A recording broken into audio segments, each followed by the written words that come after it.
Hello viewers, আসসালামু আলাইকুম। সবাই কেমন আছেন? আশা করি সবাই ভালো আছেন। তো দেশ বিদেশ থেকে যে এই ভিডিওটা দেখতেছেন, সবার কাছে একটা অনুরোধ রইল, সবাই বেশি বেশি ভিডিওটা শেয়ার করবেন এবং লাইক কমেন্ট করবেন। তো আজকে আমি আপনাদের সামনে যে ভিডিওটা নিয়ে আসলাম, যে সৌদি আরবে কিভাবে আমরা ফুড ডেলিভারি কাজ করি, ঠিক আছে? কিভাবে ফুড ডেলিভারি কাজ করি ওইটাই আপনাদেরকে দেখানোর চেষ্টা করব। তো সবার কাছে একটা অনুরোধ, সবাই বেশি বেশি ভিডিওটা শেয়ার।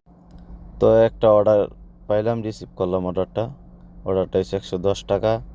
কোম্পানি পাবে 24 টাকা, আমি পাবো 28 টাকা, আমাকে দিবে 28 টাকা।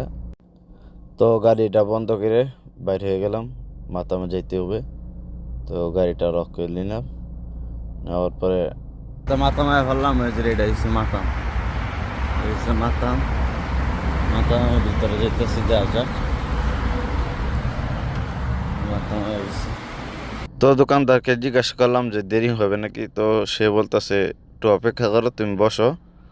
তো এখানে সিট দিয়ে দিছে, এখানে বসলাম, খানাটা দিয়ে দিবে কিছুক্ষণের মধ্যে। তো অবশেষে খানাটা পেয়ে গেলাম, ড্রপ আউট করে নিলাম। এখন গাড়ি কাছে যাইব, ওই সামনে গাড়ি চেয়েছি। তো গাড়ির কাছে আইসা বললাম এখন কাস্টমার বাসা যাব। তো এই হলো কাস্টমার বাসা। এখন কাস্টমারকে কল করব, কল করে খানাটা দিয়ে দিব।